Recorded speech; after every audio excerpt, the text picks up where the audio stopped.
दोस्तों मेरे चैनल में आपका स्वागत है। मैं हूं आपका दोस्त हेमंत। तो एक और टूल का अपडेट आया है हाइड्रा टूल का, और फिर से अपडेट है सैमसंग के ऊपर। अभी जो अपडेट आ रहे हैं वीवो सैमसंग इसी के ऊपर आ रहे हैं। अब मुझे ऐसा लग रहा है कि ऐसा ना हो कि सैमसंग फिर से सिक्योरिटी अपडेट दे दे जैसे वीवो ने दिया था और सैमसंग फिर से ऑफ हो जाए, क्योंकि सभी टूल अभी सैमसंग के पीछे पड़े हुए हैं। कोई भी टूल देख लीजिए आप, उसमें आएगा अपडेट, सैमसंग उसमें ऐड जरूर रहेगा। सेम ऐसे ही वीवो के साथ में भी वीवो वर्जन 1, वर्जन 2, वर्जन 3 ये अपडेट आते जा रहे हैं। और अगर सैमसंग ने अपडेट दिया तो मतलब ये कि फिर से पहले जैसा हो जाएगा। ऑनलाइन जो प्राइस चल रही थी एकदम से फिर से अप हो जाएगी। तो अपडेट देख लेते हैं। अपडेट जो है हाइड्रा टूल की तरफ से है, और कल अपडेट ये आ चुका था। वीडियो थोड़ा मैंने लेट पब्लिश किया। तो यहाँ पे जो है ये अपडेट था Samsung modem FRP change CSC and bug fix. मतलब अब आप MTP मोड पे जो इन्होंने मॉडल बताए हैं इनका आप MTP मोड पे FRP कर सकते हैं। वही जैसे ऑन कंडीशन में जैसा हम क्रेडिट टूल में करते थे, चाहे वो सार्क टूल हो, सैम FRP हो या और अदर टूल हो, उसी तरीके से आप हाइड्रा टूल अगर आपके पास है तो आप 1 क्लिक में बिना कोड डायल किए, बिना EDL मोड के, बिना डाउनलोड मोड के आप इसका FRP कर सकते हैं। अगर आपके पास हो तो ट्राई कीजिएगा और कमेंट कीजिएगा वर्किंग में है या नहीं है, क्योंकि मैंने अभी इसका ये अपडेट है वो चेक नहीं किया, हैंडसेट नहीं था मेरे पास। तो ये जो अपडेट है सैमसंग मॉडेम और चेंज CSC और कुछ बग फिक्स किए इन्होंने। तो यहाँ पे जो है सबसे पहले है सैमसंग मॉडेम MTP FRP 2024 और चेंज CSC जो इन्होंने ऐड किया है, ये 2 ऑप्शन ऐड किए हैं। और एप्पल ड्राइवर इशू था उसको फिक्स किया है। यूनिसॉक का जो ड्राइवर इशू आ रहा था कनेक्ट करने में उसको इशू किया है। MT का भी ड्राइवर इशू था उसको भी इन्होंने फिक्स किया है। और जो मॉडल लिस्ट है वो ये है A03s MediaTek CPU है। अगर इससे नहीं भी होता है तब भी आप डाउनलोड मोड पे इसका FRP कर सकते हैं। A13 इसमें Exynos CPU है। A135U जो है इसमें Exynos CPU है, और ये अगर इसमें कोड वर्किंग नहीं है तो फिर इसका कोई सॉल्यूशन नहीं रहता, फिर आपको ऑनलाइन ही कराना रहेगा। तो इसका आप MTP मोड पे हाइड्रा टूल से कर सकते हैं। ये अपडेट आ चुका है।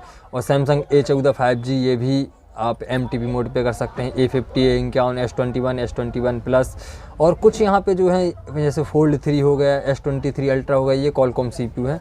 और Qualcomm CPU में क्या है, या तो आप EDL पॉइंट से करिए या केबल से Qualcomm मोड पे डालिए, तो उससे आप उसका जो है FRP कर सकते हैं। लेकिन अब इन्होंने जो अपडेट दिया है इसमें आप क्या है डाउनलोड मोड पे ही सीधा मतलब नॉर्मल मोड पे MTP मोड पे ही कर सकते हैं। पहले में क्या था Qualcomm मोड पे डालना रहता तब जाके इसका FRP हो रहा था, चाहे ये Fold 5 हो, Fold 3 हो, Qualcomm CPU कोई सा भी हो। लेकिन यहाँ पे जो इन्होंने फ्लैगशिप सीरीज़ है S सीरीज़ ऐड की है, S, Note और Z सीरीज़, ये अपडेट इसके पहले भी 2-3 टूल में आ चुका है। तो आप इसको नॉर्मल MTP मोड पे इसका FRP आप कर पाएंगे अगर आपके पास आता है तो।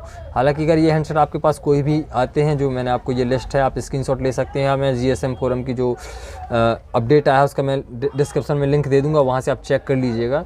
तो ये आप चेक कर लीजिएगा, अगर आपके पास कोई भी हैंडसेट आता है आप इसे ट्राई ज़रूर कीजिएगा होता है या नहीं होता है। क्योंकि यहाँ पे फिर वही कहानी है, इन्होंने बाइनरी नहीं बताई है, क्योंकि सैमसंग में मेन जो खेल रहता है, जो काम है वो बाइनरी का है कि किस बाइनरी पे ये वर्क करेगा या नहीं करेगा।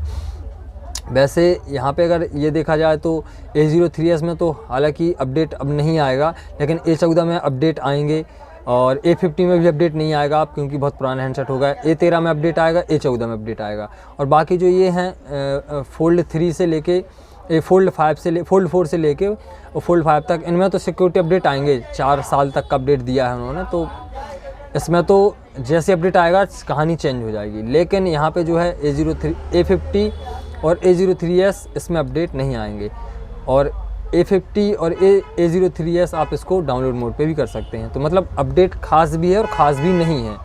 बस ये है कि आप पे कितना काम आता है। अगर आप डाउनलोड मोड पे कर पा रहे हैं तो ठीक है, Qualcomm मोड में EDL मोड पे कर पा रहे हैं तब भी ठीक है। फिर डायरेक्ट आपको चाहिए कि आप सिर्फ छड़ी घुमाएं और आपका FRP हो जाए, तो फिर यही है MTP मोड ऑन कंडीशन में लगाइए, FRP पे क्लिक कीजिए, आपका हो जाएगा। तो ये था मेन अपडेट जो कि हाइड्रा टूल की तरफ से था। और अपडेट आपको कैसा लगा ये बताइएगा। और अगर आपने ट्राई किया है, ये है उसकी जो लिस्ट, पूरी लिस्ट है जो मॉडल की, अगर आपने ट्राई किया है अनलॉक करके तो बताइएगा कि वर्किंग में है या नहीं है। क्योंकि जो अपडेट आया है उसमें ये भी मेंशन नहीं है कि यूएसए के लिए है। ये जो अपडेट है ये भी मेंशन, इसके पहले जो अपडेट आए थे वो एमटीपी मोड पे थे, वो यूएसए के लिए थे, मैंने आपको पहले ही बताया था। तो ये आप ट्राई ज़रूर कीजिएगा। बस यही था इस वीडियो में। वीडियो अगर आपको हेल्पफुल लगी तो वीडियो को लाइक, चैनल को सब्सक्राइब कर दीजिएगा। Thank you.